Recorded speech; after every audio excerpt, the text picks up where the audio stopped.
예, 안녕하십니까. 반갑습니다. 오늘은 유익서 선생님 단편집이 나와서 선생님 모시고 단편집 작품을 갖고 얘기를 한다기보다는 이걸 매개로 해서 유익서 선생님의 창작 활동과 또 근황에 대해서 또 그리고 지난 문학 세계에 대해서 우리가 한번 같이 이야기를 나누는 시간을 갖도록 하겠습니다. 먼저 유익서 선생님 인사 말씀을 듣도록 하겠습니다. 반갑습니다.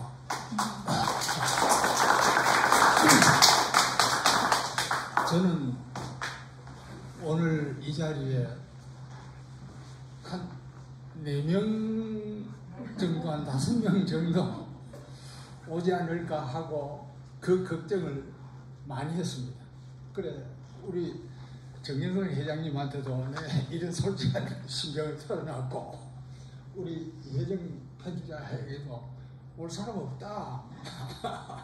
자꾸 이제 그런 걱정을 했는데, 오늘 뜻밖의 회장님이 또 우리 부산 소정협회 회원님들이 이렇게 자리를 같이 해줘서 매우 고맙습니다. 예. 특히 그 가운데서 우리 조갑상 작가, 우리 무엇보다 부산의 큰 시인 신진 교수, 부산진 구청장 민선 3선을 역임한 하계열 청장님, 예. 숫빌가 겸 시집 2권 냈습니다. 예. 그리고 산진에서도 아버지 웃음이라는 시집을 출간한 바 있습니다. 예.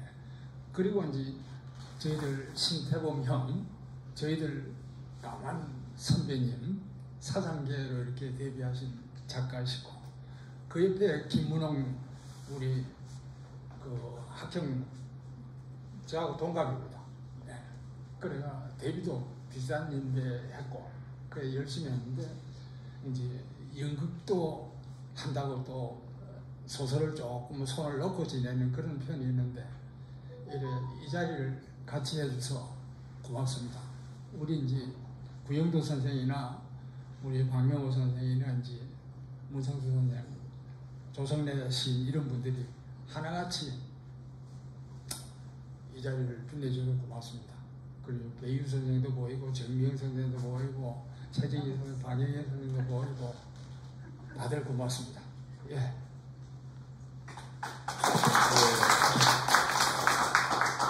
예, 선생님 한 분도 이름 안 틀리고 다 얘기하시는 거니까 선생님 총기가 대단하십니다.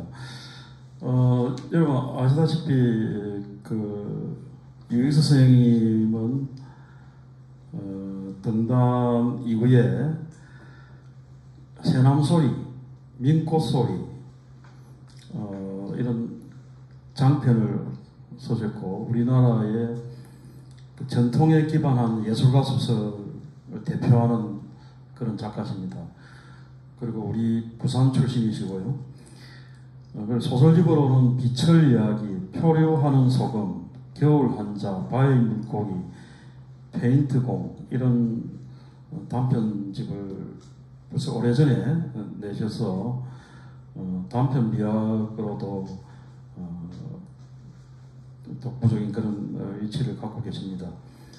이 외에도 태양 위에 서다, 신들의 여자, 아벨의 시간, 불의 대리인, 예성강, 예성강은 4권짜리 대하소설입니다. 마지막 영웅, 빅토로체, 선임 이런 또 장편을 썼습니다. 그래서 대단히 많은 작품을 써줬고, 2009년에 소리꽃 1위를 써서 상제를 해서 새남소리, 민꽃소리, 소리꽃 이렇게 해서 이걸 우리 평단에서는 예술가 소설 3부작 장편으로 이야기를 하고 있습니다. 그리고 이 이제 마지막 소리꽃을 다 마무리할 무렵에 3부작이 완성되는 이런 그 시기에 돌연 한산도로 이주를 하셨습니다. 그리고 난 뒤에 한산도를 이주하고 난 뒤에 소설집으로 한산수첩, 고래 그림비, 그 다음에 장편 소설로 세발까마귀, 노래 항아리, 진달래꽃, 이렇게 장편도 쓰시고, 오늘 김영의 뒷모습이라는 단편집을 또 내겠습니다. 그래서 제가 외람되게 볼 때에는 유익 선생님의 문학 세계는 한산도 이전과 이후 이렇게 나눠 읽어도 되겠다 이런 생각이 들 만큼 한산도에 오셔서 거의 뭐 2년에 2, 3년에 한 권씩 이렇게 훌륭한 작품집을 또 장편 소설 내셨습니다. 올해로 17년째 됐습니까, 선생님? 17년째. 예. 한산도 왜 내려오셨습니까? 그 이야기는 길지만 제가 간단히 말씀을 드리면, 제가 서리꽃을 2009년 9월 14일 날 출간했습니다. 민음사에서. 그런데 그거를 많이 고쳐서, 불만스러운 데가 많아서 많이 고쳐서 내고 싶은데 고칠 기회를 놓쳤어요. 왜? 뭐 때문에? 집에서 펜션을 했어요. 그래서 새벽 2시까지 내가 불판 닦았거든. 도무지 이거는 내가 작가로서는 이거는 안 된다 하는 생각이 들어가지고 내가 집을 떠나야 된다, 일상으로부터 떠나야 된다 하는 결심을 갖고 이제 인근에 계속 이렇게 작업실을 구하러 다니는데 마침 누가 뭐라노 통영시에서 동피랑에서 입주 작가를 모집한다. 그래 통영시청에 전화를 했어요. 했더니 입주 작가 선정은 끝났다. 이재하, 시인, 강석경 작가 두 사람으로 이렇게 결정됐다 하더라고. 그래서 딱 이거 큰일 났구나 싶어가 이제 전화를 끊으려고 하는데 잠깐만 이러더라고.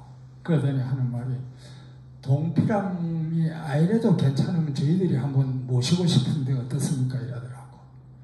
그래 동피랑 알면 어때? 그래 알아달라 이랬더니 며칠 후에 한산도 보건지소가 이제 새로 건물 짓고 비하는 건물이 있는데 그걸 쓰겠느냐 이러더라고. 그래 가서 보니까 너무너무 좋은 거예요. 거기서 13년째까지 작업을 했습니다. 예. 그리고 거기서 어떤 책을 한 7권 정도 이렇게 했고, 조금 전에 고 교수께서 이야기했듯이 저는 80년대까지 왕성하게 활동을 하다가 90년대 들어서면서 좀 이런 이야기는 삼가지만 뭔가 좀 시대적 뭔가가 이제 좀 이제 소홀함을 뭐라나 배척당했다 할까 뭐 이런 식으로 겪어가지고 한 20년 동안 제가 거의 쓸쓸하게 지냈습니다. 그래가 이제 한산도 내려오면서 소리꽃 2권을 마음에 들게 고치자 해서 내려온 거예요. 그래가지고 그 작업을 지금 했고, 그거를 소리꽃 2권을 한 권으로 만든 게 노래 항아리입니다. 네. 그리고 이제 조금 어릴 때 꿈은 다 채워지진 않았지만 조금 열심히 좀 10몇 년 동안 했다 하는 생각을 갖고 있습니다.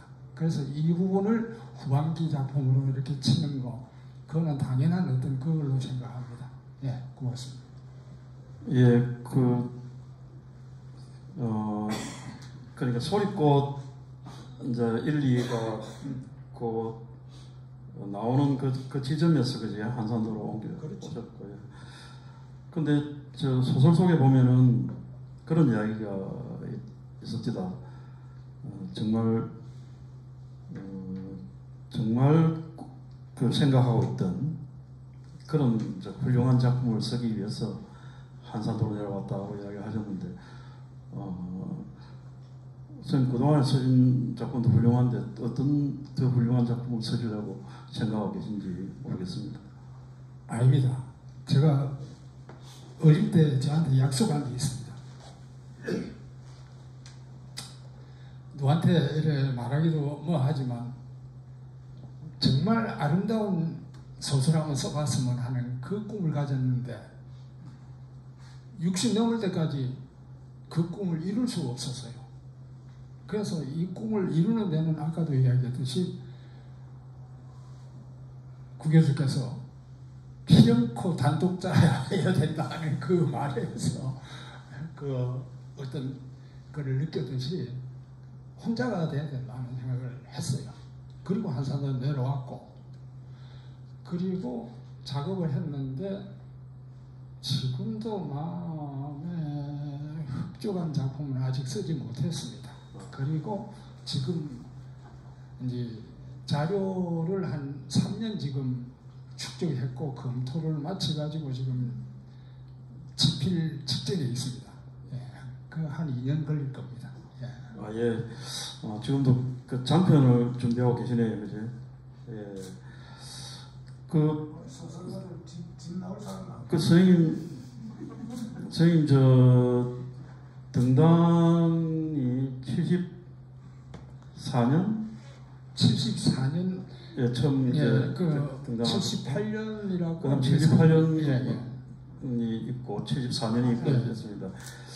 그 섭작은 뭐 일찍부터 하셨을 거 아닙니까? 예. 그러면 아까 제가 한산도 뭐를 경계로 해서 이전 이후로 이야기했는데 그보다는 그렇게 등단할 무렵까지를 우리가 일기로 보고 그 다음에 한산도까지, 그 다음에 그 한산도 이후 이렇게 봐도 되겠습니까? 그 등단하기까지 좀 이야기를 좀 해주시면 작품을 어떻게 쓰셨는지. 지금 이 자리에 우리 하계열 청장이나 신태범 형이나 신진 씨나 이런 분들은 우리 고등학교 때도 다 아는 사이들입니다. 그래, 부산시내 고등학생 문우의 회원이었습니다. 하청장은. 예. 그리고 그 옆에 계신 안정숙 여사는 그때 우리 그 문우들을 다 이렇게 버스였습니다. 이분들 안 계신다 생각하고. 그래서 이제 그분들하고 이제 열심히 공부를 했는데 아마 처음에 이제 데뷔를 할 때는 여러 가지 이제 생활 때문에 사실 제가 어릴 때 고생을 많이 해가지고 밥벌이를 못했습니다, 제가. 그래서 밥이 해결이 가장 먼저고, 그러면 학교를 좀 다닐 수 있는 기회가 없어가지고 늘 그 학교를 다니다 말다 이랬고, 이런 것들이 이제 얽혀서 제가 작업을 제대로 못했습니다. 못했는데 꿈은 늘 작가였죠. 그래 뭐 이렇게 흘러다니다 보니까 왜냐면 70년대 돼갖고 이제 신춘문예 이렇게 보내면 떨어지고 이래가 할 수 없이 고생을 하다가 그 74년도 이제 전국 대학 휴교령 이렇게 내렸을 때 학교 안 와도 된다 이래가지고 그래 이제 서울 올라가서 하숙집에서 이렇게 좀 끄적거렸더니 그게 한국일보 신춘문예 가작이 됐는데 신당동에서 김동일 선생님이 김문수 형을 통해 날 부르더라고. 김문수 씨는 그 우리나라 그 동인문학상도 받고 그 선배 문이네요. 소설가예요. 조선의 후 이단부음이라는 작품으로 신춘문예 당선돼가지고 그래 작품 활동하는 분인데 그래 갔더니 성춘복 선생 이런 사람들 뭐 한 6명 있고 동리 선생님하고 앉아 계시더라고. 그 많은 사람들 앞에서 내보고 탁 하는 말이 뭐하러 내 이름 바꾸노 이러더라고. 이름 안 바꿨으면 내가 그 당선시킨다 이러더라고. 그 많은 문인들 앞에서 그 얼떨떨하는 그런 상태에서 뭐라나 그 작품가 없나 한국 문학 그냥 하자 이러더라고. 그런데 내가 그때만 해도 신춘문예를 나가야지 싶어가지고 동기선생님이 말을 안 들었어요. 안 듣고 그래 했는데 그 시상식 이게 이제 그 시상식 때 갔더니 문학 담당 기자가 뭐라냐면 조금 한 5분인가 10분 늦어서 내가 수상 거부할 겁니까 이러더라고. 그럼 수상을 거부할 까닭이 없잖아. 왜냐하면 마지막 등록금이 없어가지고 등록을 못해가지고 졸업 못하는데 이거 10만 원 받으면 6만 7천 원 등록금 주고 줄이가 남는데 그래 웬 말이냐 하면서 내가 그냥 상을 받았지. 받았는데 그 다음에 또 하면 또 부르더라고. 그 양반이 소설도 쓰고 꽤 뭐 작가생활도 한 그 문학 담당 기자인데 그 당시 부장은 이영희 그 노래하는 역사 쓴 사람인데 그래 그 작품을 돌려주더라고. 돌려주면서 아까우니까 딴 데 좀 해보라고. 그래 내가 이번 작품에서 그거를 일부러 기록해놨어요. 그런 점이 있습니다. 예, 그러니까 그게 1974년 한국일보 예. 가작이었다. 당선작 있고 가작으로. 예. 실제로는 당선작인데 아깝습니다. 필명으로 하시는 바람에 그 작품이 부곡이라는 작품이죠. 예, 그 이야기가 이제 소설 속에도 이번 소설 속에도 나오고 그렇습니다. 이번 그 이제 소설들 보면은 한산도 이야기가 좀 많고 그리고 어디입니까? 저 양평 용문산에서 한산도로 내려와서 생활하는 과정 이런 이야기들도 많이 있는데 선생님 대단하십니다. 혼자서 그렇게 계란도 삶아 드시고 뭐 이렇게 계란 까는 게 아주 참 아직도 익숙하지 않으신데 여하튼 한산도 생활을 한번 좀 그 생활과 글쓰기 뭐 이런 과정들을 한번 좀 이렇게 이야기를 해주시죠. 제가 다른 말은 하기보다도 제가 한산도라는 그거는 1년 12달 하루도 낚시꾼 떨어져 본 적이 없는 그런 낚시터입니다. 그런데 그 낚시꾼들이 얼마나 많습니까? 날 낚시를 시키보려고 온갖 사람들이 다 이렇게 그 시도를 했는데 그걸 결국 13년 동안 있으면서 낚싯대 한번 잡아본 적이 없습니다. 그러니까 한 번에 이제 부산대학 그 간선동인에서 이제 김창근 선배하고 이런 사람들이 세아수하고 이런 친구들이 이제 그 한산도로 왔어. 그 이 사람들이 가서 이제 그 낚시를 하는 기라 김창근 선배는 뭐 낚시 광이야. 그런데 내보고 낚시를 좀 하라 하더라고. 그때도 안 잡았어요. 그러니까 낚싯대를 왜 안 잡았느냐. 그 한산도 사람들한테 난 한산도 놀러 온 사람이 아니다. 일하러 갔다. 그러면 글 쓰는 사람이 낚시하면서 명상을 하면 되지 않느냐 이렇게 이야기하는데 그건 제 생각하고 다릅니다. 왜? 낚시를 하면 무한정 공상을 하겠죠. 하지만 작가로서 필요한 공상이냐? 이거 생각해 봐야 됩니다. 그러니까 우리가 늘 생각하듯이 보들레일 같은 사람은 유난히 보는 게 전부 다 백과사전 아이가. 거기서 읽고 써라 이라는데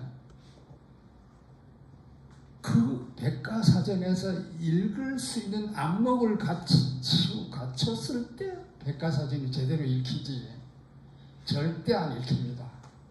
자기가 아는 그 한계 속에서 읽게 됩니다.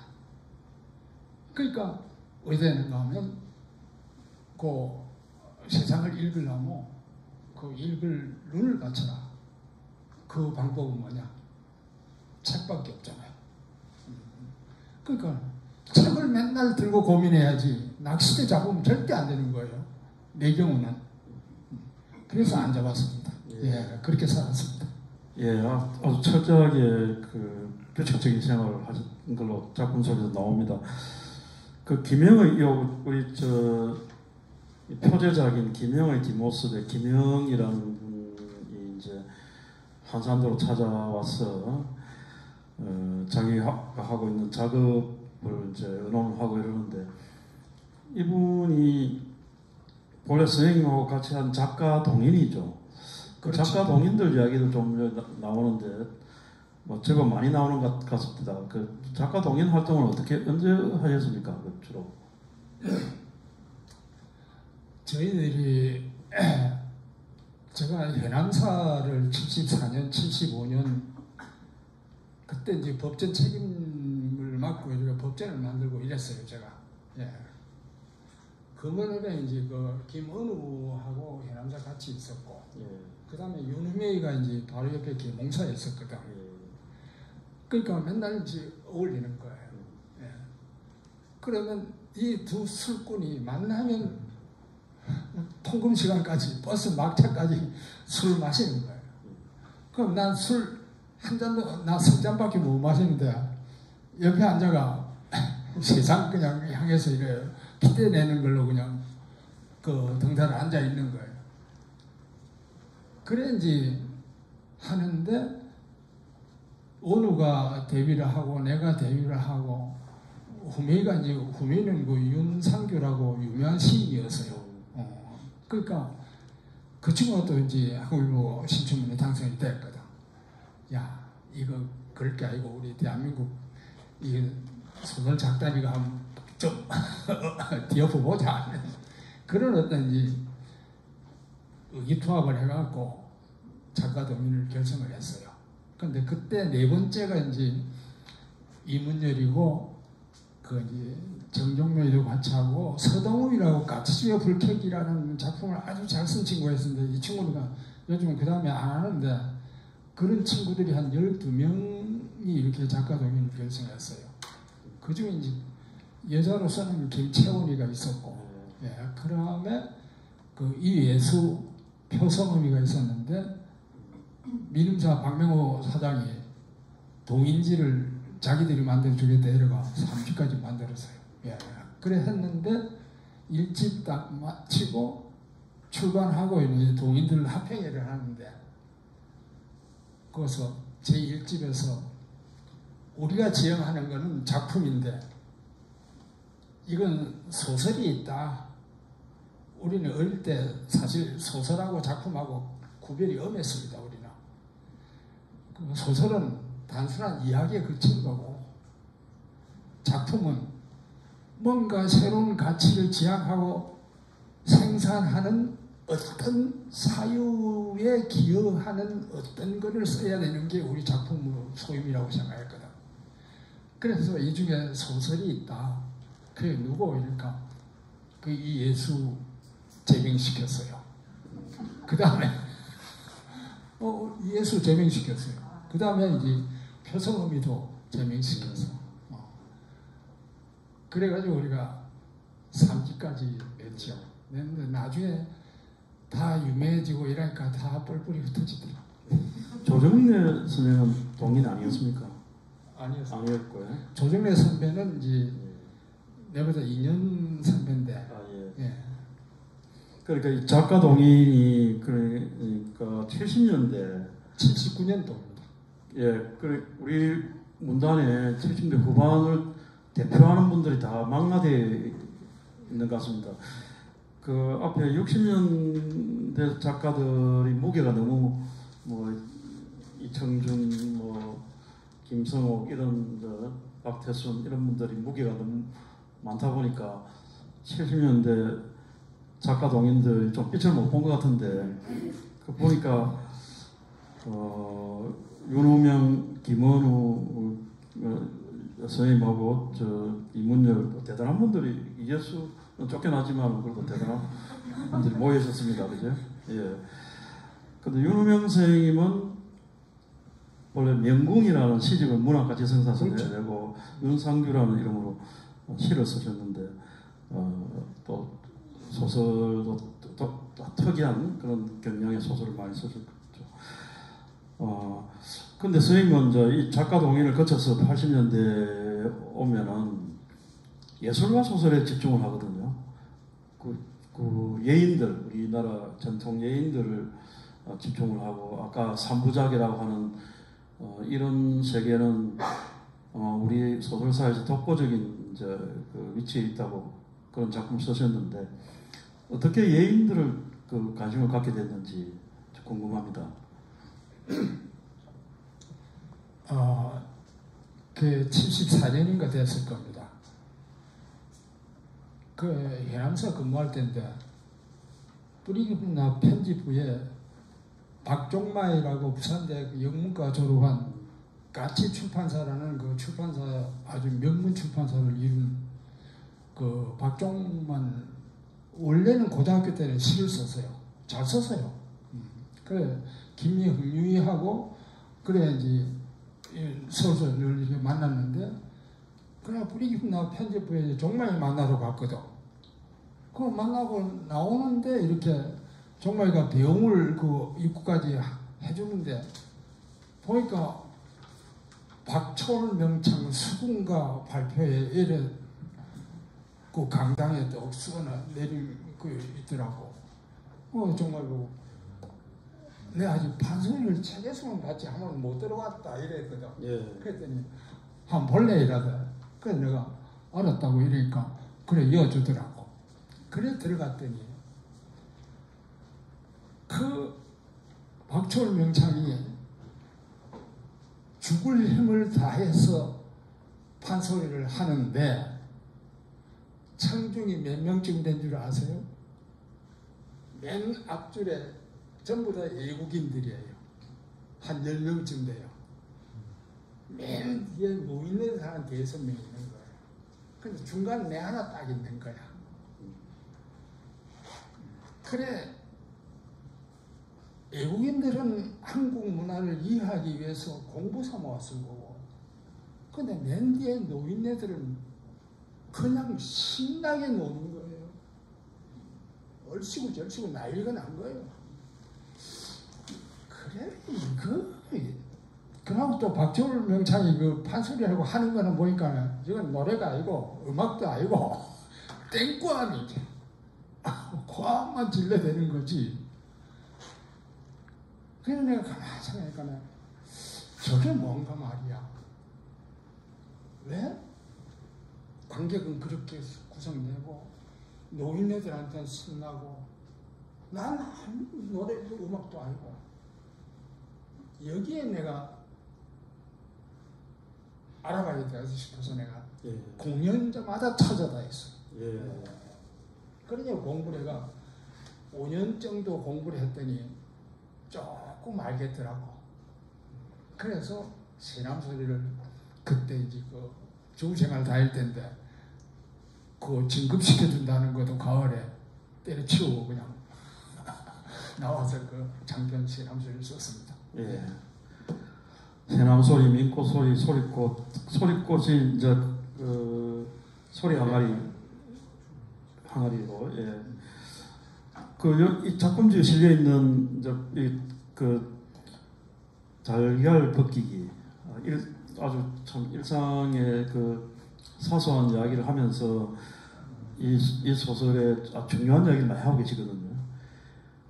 그 젊은 작가상 수상 작품집을 우연히 서울서 이렇게 만나서 읽어보니까 마음에 안 든다고 이야기를 하셨는데 이게 제가 찾아보니까 1922년도 수상 작품집이다. 그 젊은 작가들 작품 경향에서 선생님 불만이 많으시는데 좀 어떠십니까? 요즘 후배 작가들 작품에 대해서. 제가 후배 작가들 작품을 열심히 읽고 있습니다. 문학과 사회를 정기에 구독하고 있고 예. 그러나 후배 작가들에 대해서 작품에 대해서는 이 자리에서 말을 안 했으면 좋겠습니다. 예, 알겠습니다. 예. 그리고 또 이제 한 가지는 또 이 작품에 최인훈의 광장하고 조정래의 태백산맥에 대한 또 선생님의 불만을 토로하셨거든요.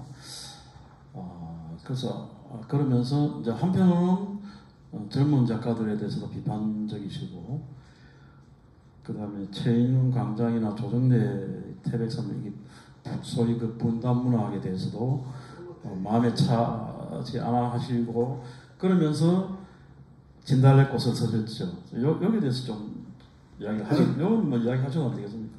예. 제가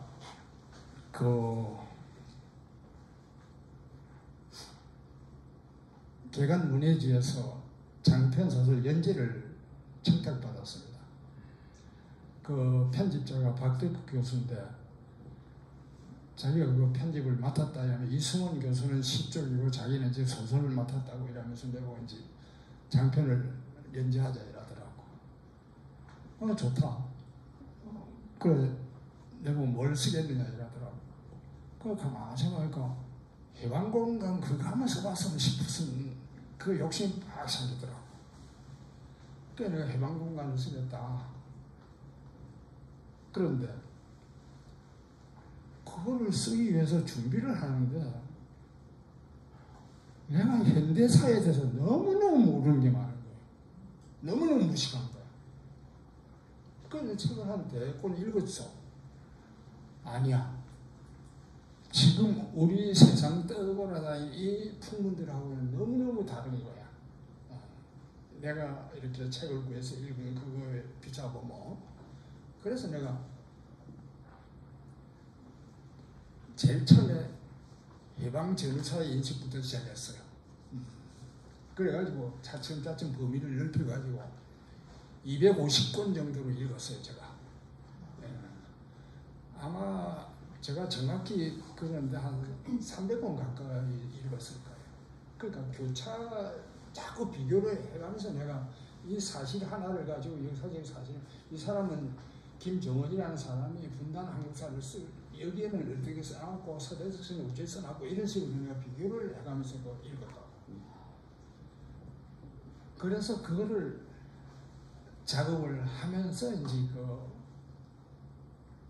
사실은 광장은 워낙 뛰어난 훌륭한 작품이니까 제가 입대를 그건 아닌데, 다만 만약에 최인훈 선생님이 내가 읽었던 이런 자료들을 읽었으면 어떤 이런 결론을 냈을까 하는 그런 어떤 그거를 생각하는 거고, 그 다음에 조정래 선배는 개인적으로 또 뭐 가까이 지내고 이랬어요.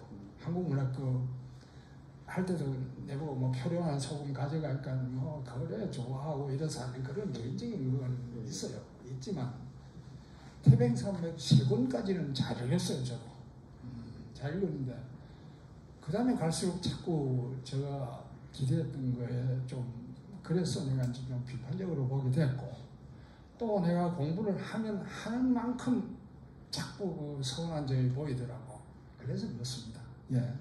개인적인 어떤 선생님 진달래꽃을 다시 한번 제대로 읽어봐야 되겠다 이런 생각이 듭니다.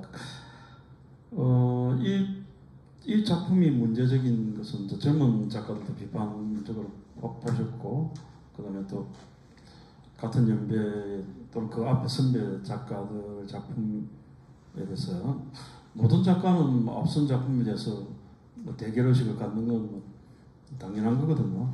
근데 이 작품의 후반에 가면 또 이제 뜨거운 감자인 미당 문제를 또 이야기를 하고 있습니다. 참 안타까운 이야기인데, 미당 서정주 선생의 문학 세계, 우리 한국 문학사에서 높은 경지에 있다고 생각되지만은 그 친일 행위를 가지고 모든 미당 문학을 삭제를 해버린 이제 그런 사태를 경험을 하고 있습니다. 선생님 여기에 대해서 많은 이야기를 하고 계셨던데 뭐 좀 더 이야기를 해보시죠, 선생님. 저희들 고등학교 때 미당시를 사랑하지 않은 문학지망생이 있었을지 나는 잘 모르겠어요. 예. 우리 거의 문학도라면 미당의 어떤 그 자양분을 먹고 성장했을 텐데 그에 대한 아쉬움이 너무너무 이렇게 자꾸 큰데 사실은 이게 전체적인 어떤 그거하고 연결이 되기 때문에 말을 하기도 좀 내가 별로 뭐 내키지도 않고 예, 그래. 다만 우리 어릴 때 서울시 거의 다 외웠잖아. 우리 어릴 때 뭐 시조도 한 200~300수 외웠을걸. 예. 미당시도 뭐 그냥 50수 이상은 외웠을 거예요. 지금은 내가 하라 이러면 못할 긴데 예. 그 어릴 때는 그렇게 우리가 성장했어요. 그런 속에서 미당시를 우리 어떤 문학사에서 지운다 하는 거는 도무지 난 이해가 안 가서 그래 이제 에즈라 파운드하고 하이데거를 빌려와서 미당 선생을 좀 변명을 해드렸어요. 제 추억하고 또 연결이 잘 되어 있고 해서 맨 뒷부분 그 부분은 사실입니다. 예, 뒷부분에 이제 미당의 시를 매개로 선생님이 연애 이야기 쓰죠. 예. 근데 그런 이야기 좀 더 많이 해주시면 더 재미있을 텐데 하는 생각은 들었습니다. 에즈라 파운드나 하이데거에 대해서도 이런 문제가 있는데 서구에서는 이걸 극복하고 제대로 평가를 하고 자리 매김을 하는데 우리는 그걸 하나의 일종의 그걸 라벨 이펙트라 해서 낙인을 찍는 이런 형태로 송두리째에다가 뽑아버리는 이런 아주 그런 모습들을 보이고 있습니다. 그래서 저도 좀 안타까운 생각이 드는데 선생님 자꾸 그런 이야기를 하고 계십니다. 그런데 장편의 마지막 영웅 빅토르체 이런 장편을 써있잖아요. 실제로 이제 우리 고려인 2세 가수 아닙니까? 이 작품 어떻게 쓰게 되셨습니까?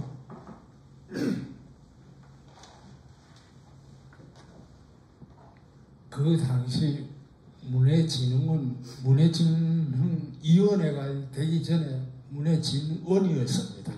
예. 그때 그 제2동포들 생활상을 취재해가지고 작품을 쓰는 프로젝트를 운영했어요.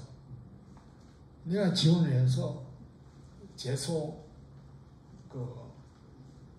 조선인들 취재해가지고 작품을 쓰겠다고 내가 그 프로젝트를 내가 받았거든. 근데 꽤 취재비 이런 게 넉넉했어요. 취재 기간은 2달이었어요. 그러니까 그 취재비도 넉넉했고 기간도 넉넉해가지고 사실은 러시아 전역을 거의 내가 취재를 했을 거예요. 그런데 처음에는 김일성 대학 부총장을 지낸 박일 선생님, 알마타 대학 교수인데 이분을 이제 제일 먼저 가서 만났거든. 그래 만났는데 그분이 이제 그 이동희 그 선생 조카 고생한 거 이런 것도 다 소개해주고, 그 다음에 허진, 이진, 한진 이 세 분 그 평야에서 유학가 그 사람들을 전해가지고 그 만명한 사람들, 그 중에 이제 이진이라는 사람을 여기 나오는 이섭이라고 돼 있는 사람 이진 선생님. 이진. 예. 그래. 그런 거를 이제 취재하고 다니는데 조선족보다는 빅토르체를 쓰면 더 좋지 않을까 이 생각이 들더라고. 예.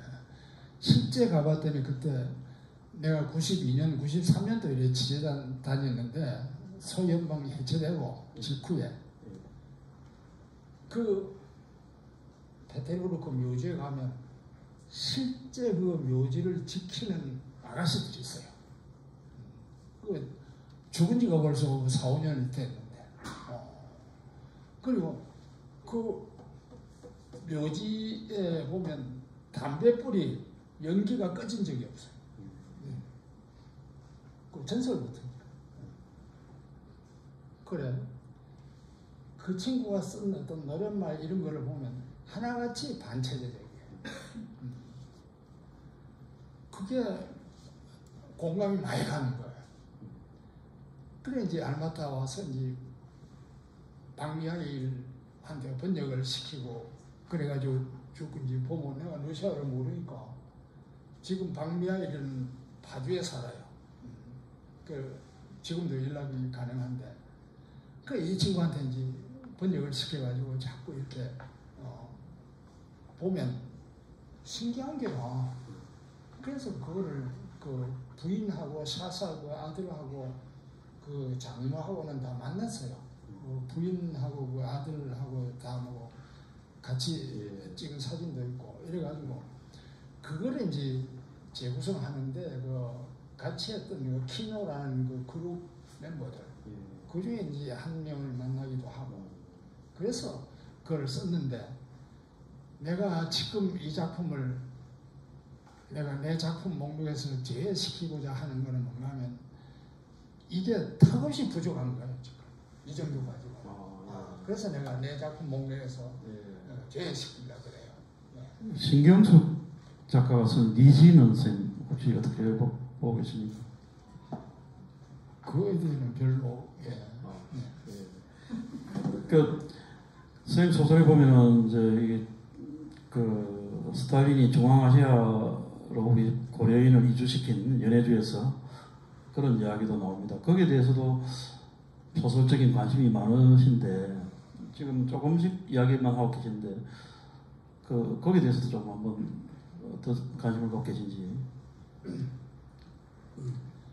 하바롭스크에 가서 제가 송형 선생하고 일주일을 같이 이렇게 지냈어요. 이분이 이제 연해주하고 블라디보스토크하고 이런 데 다 이제 그 신안촌 이런 데 이제 그 오스리스크하고 이런 구경시키고 가지고 다 이렇게 했는데 내가 갔을 때 스케질 땅인데 완전 폐허예요. 그런데 조선족은 그거를 옥토로 만들어가 정말 그 벼수학이 엄청났대요. 그래 그 잘 사는 사람들을 강제이주 37년도에 그래 시켜버려. 그거를 송현 선생님이 낱낱이 다 이렇게 예를 들어가면서 이제 설명해 줘서 그게 가슴에 무겁게 남아있어요. 남아있는데 그리고 또 실제 그 카자흐스탄 가서도 우즈베키스탄 가서도 거지로 이런 데 가서도 사실은 우리 조선족이 겪었던 어떤 것들을 많이 들었거든. 들었는데 이거를 내가 작품으로 쓰기에는 내가 준비가 너무 부족하고 그래서 지금 손을 못 대고 있는데 언젠가는 제가 나이가 많지만 할 수 있을지도 모르겠어요. 그때 혹시 윤은명 선생님 같이 갔습니까? 윤은명이가 그 다음 해에 그 프로젝트를 받았어요. 그래 같이 다녔어. 윤은명 선생님은 이제 그 소설 단편 소설 가지고 이상문학상 받았는데 그 작품을 보니까 러시아 농촌에 갔더니 농촌에 푸시킨 전집이 꽂혀 있더라고요. 깜짝 놀랐다 이런 이야기 있던데 러시아 민족이라는 게 대단한데 우리 고려인에게는 스탈린이 몹쓸 짓을 했어.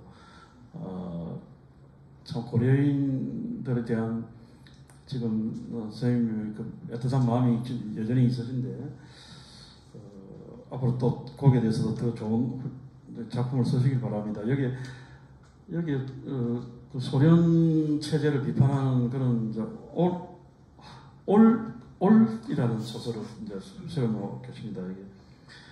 이 작품은 이제 뭐 전공법으로 쓰여 있고 소련 체제를 비판한다는 의미도 있지만 선생님이 그 예술에 대한 어떤 인식을 담고 있다고 생각이 들거든요.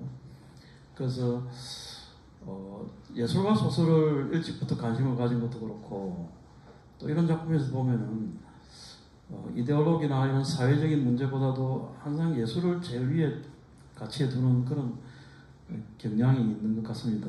선생님 어떠신지요? 거기에 대해서. 이번에 책에 잘 이렇게 소개해 준 것 같아요. 이데올로기와 정치적 올바름을 넘어 존재하는 예술적 가치. 제가 지향하는 게 이건 모색 아닙니까? 이게 이제 고 교수가 이제 지적한 그대로 탐색해 온 과정입니다.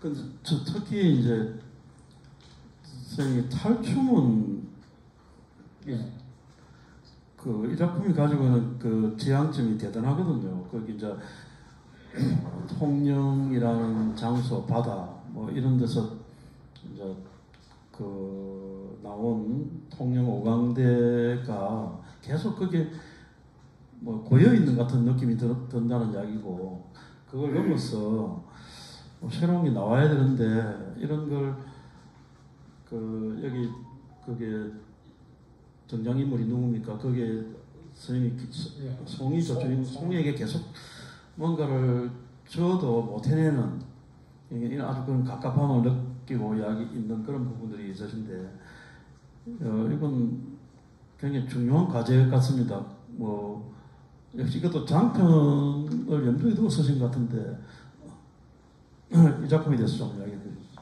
바로 말씀하셨습니다. 제가 지금 쓰고자 하는 작품이 바로 그겁니다. 지금 자료를 한 3년 지금 제가 축적해 놨어요.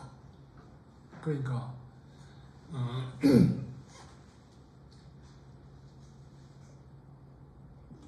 통영 전통예술 상설 공연장을 건립하고자 하는 좀 미친 두 남녀가 등장을 해서 상설 공연장을 이렇게 운영하기로 하는데 그게 상설 공연을 하려면 이 연중하려면 레파토리 한 50개는 돼야 될 거 아닙니까? 그런데 지금 시도하는 건 뭔가 하면 통영 오광대가 갖고 있는 사설적으로 세계적 문제적 어떤 것들을 50개를 희곡을 만들 거예요. 그런데 실제 작품 속에 10편은 소개할 거예요. 그래서 내가 이제 디렌마트의 물리학자들이니 무슨 필라넬 뭐 작가를 찾아놔서 뭐 유기물 등장인물이니 뭐 이런 거를 막 그냥 쌓아놓고 그냥 계속 좀 연구를 하고 그 10편을 그 이제 희곡을 지금 쓸 자료를 다 만들어 놓고 있습니다. 대단한 작업을 하고 계신 것 같습니다. 저는 선생님 그 소설집에는 첫 소설집 기철 이야기가 참 기억에 남거든요. 또 그 뒤에 해설을 이원택 선배가 썼는데 참 잘 썼더라고요. 또 다시 읽어봐도 그 작품집에도 그 성자도라는 이제 이게 그 등산하는 이야기 아닙니까? 근데 이번 소설집에도 그 혼자 나는 새가 갖추어야 할 5가지 조건 이런 작품을 써냈습니다.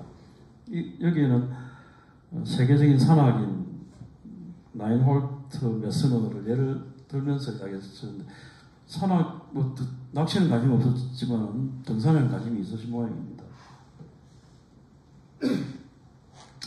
등산을 하고 싶어서 한 게 아니고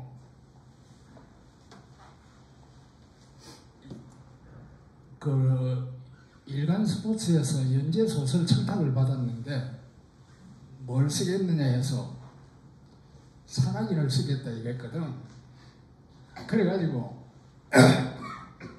제목을 태양 위에 서다. 그러니까 히말라야 최고봉 위에 서는 어떤 그 산악인들 모습을 한번 그려보겠다 이래 했거든. 그래가지고 막상 그랬는데 산악인에 대해서 내가 아는 게 있나? 그게 이제 아구해라는 그 자이언트 산악회 그쪽하고 이제 뭐 연결해가지고 인수봉을 내가 수없이 오르내렸어요. 그리고 실제 그 산악인들의 어떤 그 장비 같은 거 이런 거 동작 같은 거 이런 걸 다 공부를 했어요. 그러니까 겨우겨우 그거를 이제 연재를 마쳤는데 그 작품이 사실은 내 뜻하는 만큼 수준을 못 맞췄어요. 그래서 사실 그 내 작품 목록에서 제꼈거든. 그래서 이제 그 중에 이삭 죽듯이 한 게 그 작품이에요. 예. 그 고독한 새가 갖추어야 할 5가지 조건. 첫째가 뭡니까? 뿌리와 눈은 더 높은 희망을 향하고 있을 일이요. 둘째는 사색의 깊은 호수에서 보석을 건져올 일이요. 셋째, 오를수록 정상은 더 아득함을 알아야 할 일이요. 넷째, 같은 색깔의 깃털에 안주하지 않아야 할 일이요. 다섯째, 늘 낮고 낮은 음정으로 노래할 일이요. 선생님, 작가로서의 어떤 자세하고 관련이 있는 것 같습니다. 예. 사실 라이오노드 멜스너가 이제 무산소 단독 전경을 한 그 최초의 산악인이거든. 예. 그리고 이제 이 양반이 문제가 뛰어나가지고 그 오스트리아의 그 문학상도 받고 그랬어요, 이 양반이. 예. 그래 이 양반 책을 내가 몇 권 읽었는데 그 작업을 하기 위해서 사실 읽은 책들이거든. 예. 그래 읽으면서 맞아. 우리가 그 험악한 시대 80년대 그 어떤 거를 우리가 겪어본 어떤 한국 사람으로서 이런 자세 이거 반드시 새겨봐야 될 거라 하면서 내가 그 라이온 멜슨을 그걸 읽었어요. 읽고 그 도전 정신 그 자기 목숨 걸어놓고 하는 거잖아. 예. 그래 이런 것들이 바로 우리가 갖춰야 될 우리 한국의 젊은 사람들 또는 한국의 작가들 이런 사람들은 어떤 자세가 이래야 되지 않을까 하는 시사를 많이 받았습니다. 예, 우리가 시인을 단독자로 보는 경향이 있는데 오히려 소설가야말로 단독자여야 한다 이런 생각을 제가 한 게 아니고 발터 베냐민이라는 사람이 왜 이런 이야기를 하는가 하면 이야기의 시대가 끝났다는 거죠. 이야기는 함께 어울려서 교훈적인 이야기를 주고받고 하는 그런 공동체가 존재하던 시대에 이야기의 시대라면 이미 이 자본주의 사회라는 것은 이야기가 몰락한 시대 그런 시대에 제대로 소설을 쓰려면 단독자이지 않으면 안 된다는 건데 선생님은 그 양평 용문산 자락에 아주 저택을 두고 계신 아주 참 그런 좋은 환경을 그냥 팽개치고 혈려단신으로 소설 속에는 위리안치라고 이야기해요. 스스로 위리안치해서 단독자로서 작품을 쓰고 있다 이렇게 이야기하고 계십니다. 그리고 자신에게 약속한 대로 한산도에 와서 단편집과 장편 소설을 지금 여러 번 쓰지 않았습니까? 그렇지 오늘 말씀을 들어보니까 대작을 또 드라마 통영 5강대를 가지고 대작을 준비하고도 계신다는 이야기도 있고 장편도 여러 가지 소개를 조금씩 이야기를 하셨습니다. 그런데 앞으로 그런 작품들이 나올 거라고 생각됩니다. 지금 계획하고 계신 걸 좀 몇 가지만 영업 비밀인데 조금 이야기를 좀 살짝 해주시죠.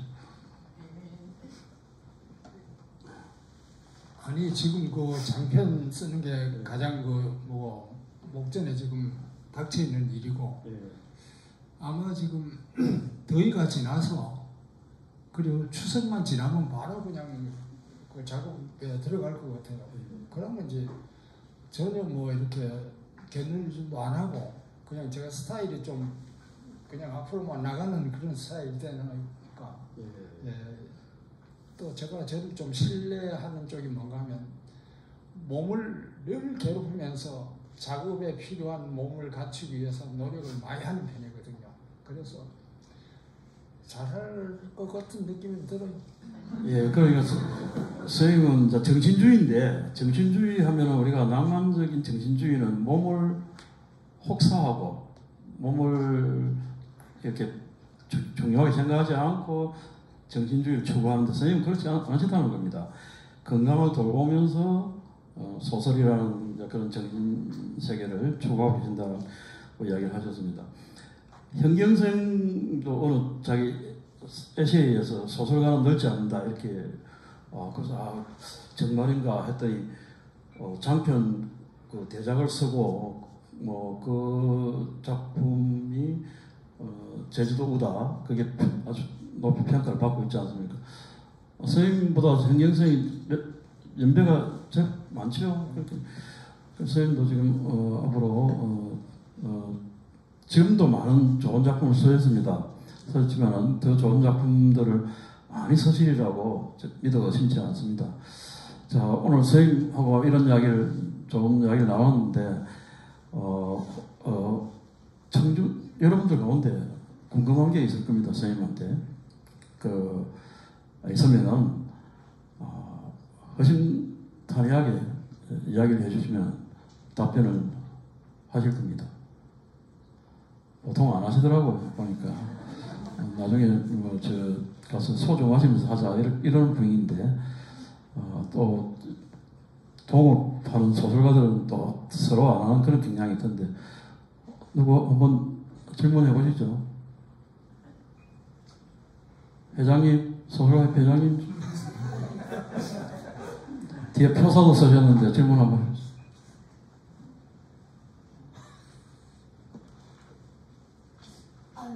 지금 축하드리고 표사 쓰면서 2번을 읽었습니다.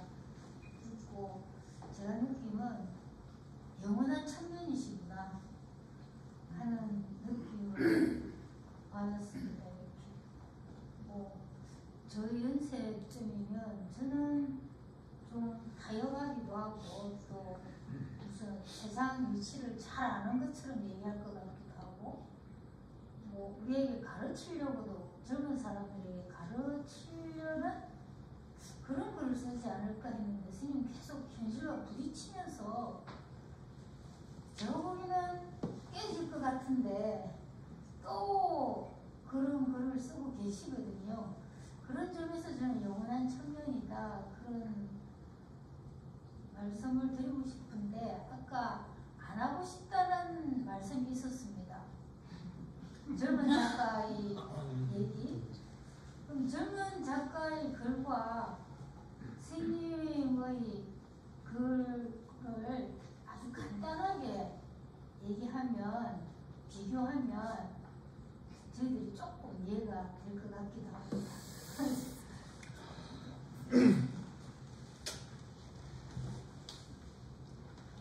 저는 지금도 공부하는 중입니다. 예. 그리고 소설은 감히 이렇게 앞에서 말씀드리기가 하지만 한 번도 정형화되거나 정식화된 적이 없습니다. 계속 나날이 다릅니다.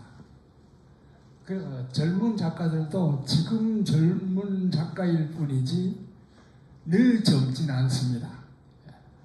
그런 점에서 저도 마찬가지로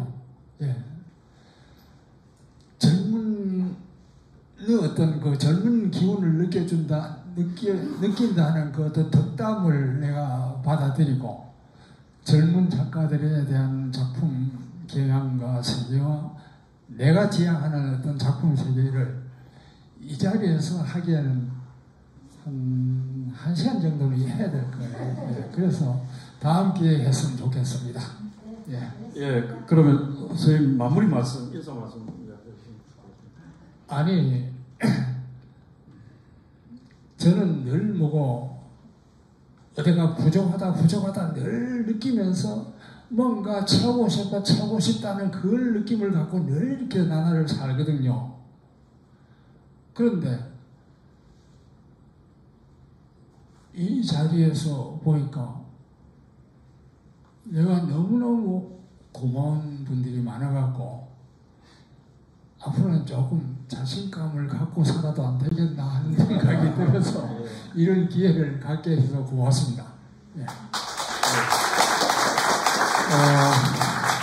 오늘 1시간 동안 유익 선생님 모시고 이 소설집을 매개로 유익 선생님의 문학 세계에 대해서 좀 뭐 일부 편린이나마 단편적으로 이야기를 들었습니다. 그럼에도 불구하고 오늘 이 자리에 많은 동료 작가들이 많이 오셔서 서로에게 도움이 되는 그런 아주 좋은 시간이 되지 않았나 생각이 듭니다. 여러분 마치겠습니다. 감사합니다.